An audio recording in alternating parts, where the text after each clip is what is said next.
Without you, I'm blessed. Can you make it without you?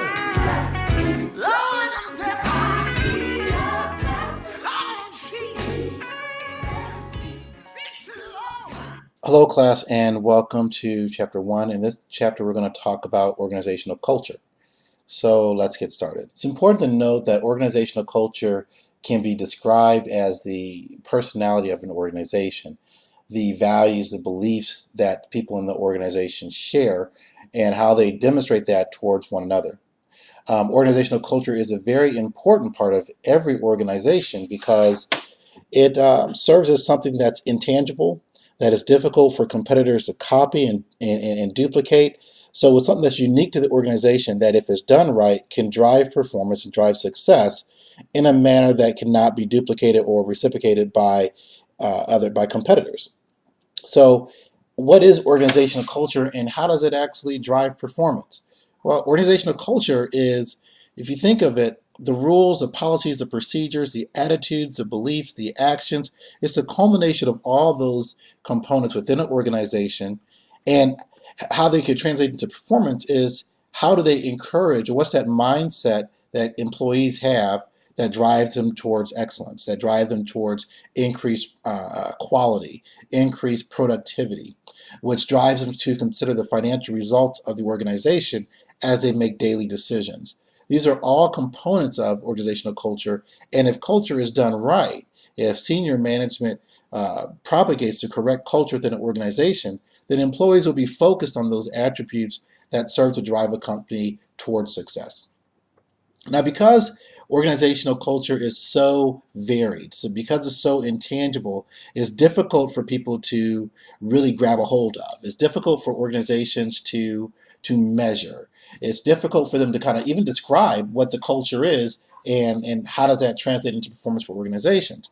Many scholars over the years have striven to provide a framework for culture, a mechanism by which people can systematically evaluate and compare cultures one to another. Cultures can differ, and they do differ, from one organization to another organization. But they also could differ from, say, one state to another state, because there's different cultural values within a particular state, or one country to another country.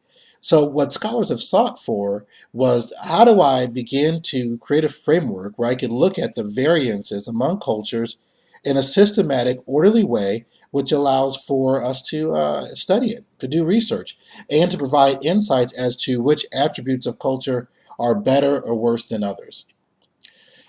Halstead is a research scholar, and he's arguably one of the most successful scholars when it's come to understanding organizational culture. And he came up with 5 different cultural dimensions: inequality of power, individualism versus group orientation, masculinity and femininity, uncertainty avoidance, long-term and short-term orientation. I'm going to briefly describe each of these and give you examples of them. So, power inequity refers to how people see the differences or perceive the differences in position. Some positions are more powerful than others, while others are less powerful. And when you have a difference in power, how do people treat it? How do people respond? Is that power recognized as a significant or great difference, or are there universal values and traits which make everyone equal except for the differences in their responsibility? An example of this would be, in America, someone may get pulled over by the police, and you would ask questions. Well, may I ask why I'm being pulled over? Could you please let me know what I was doing? Well, how fast was I going, Mr. Officer? And the likes. Whereas in other countries, if you get pulled over by the police, you don't ask any questions. You simply do exactly what they say, even if they're telling you something like, give me all the money that you have in the car. You simply accept that as a norm, you give it to them, and you move on. This is an illustration in power difference. We have 2 people in the same position, police officers, and we have 2 people that are in the same position, citizens who are driving through a neighborhood of sorts. The difference in power inequality refers to how the amount of reverence or respect, or fear in this case, is given to people based on their position in what organization, or in this case, in what country.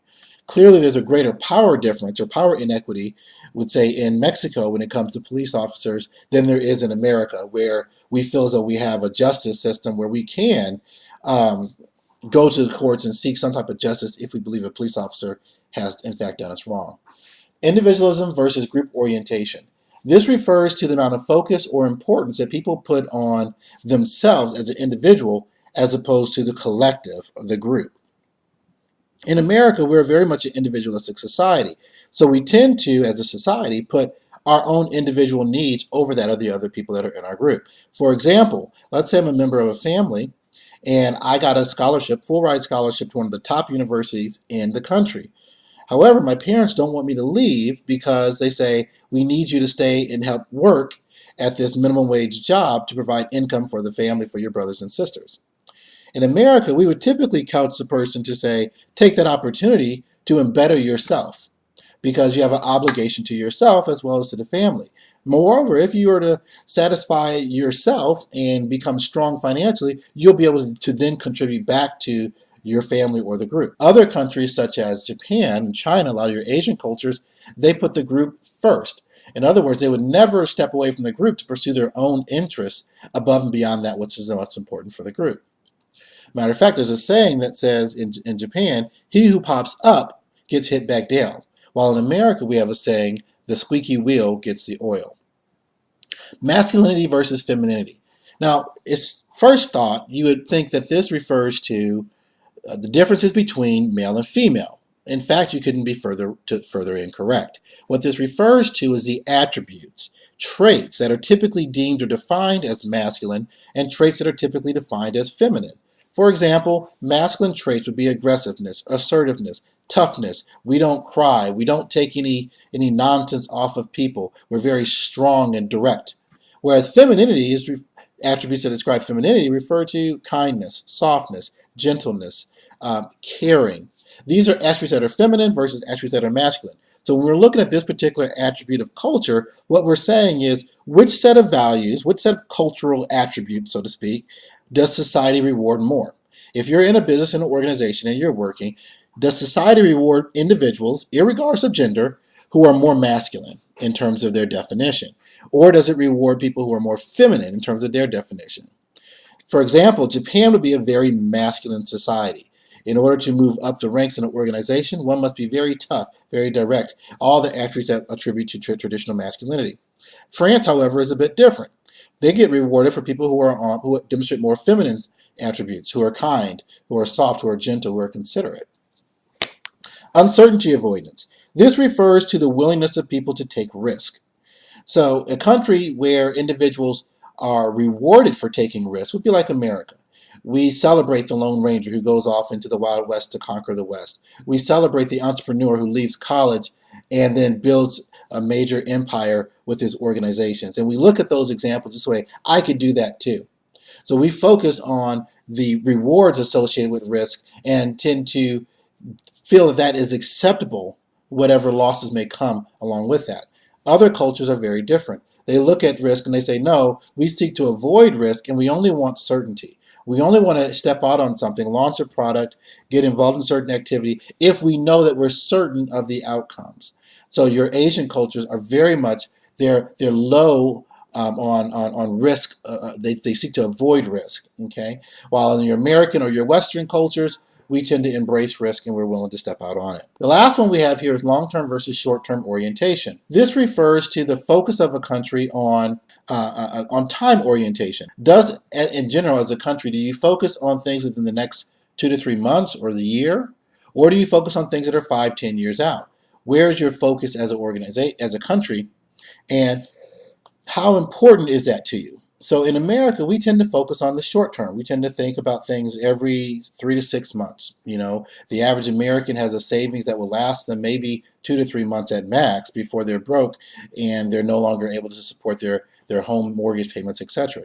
Other countries, particularly your Asian countries, are very long-term oriented. They tend to think 10, 20 years down the road. How is this going to affect things even 50 years down the road? So their long and short-term orientation is very different than what we have here in America. That wraps it up for our conversation today on culture. If you have any questions, I invite you to send me an email or bring them to class if we're meeting physically for class.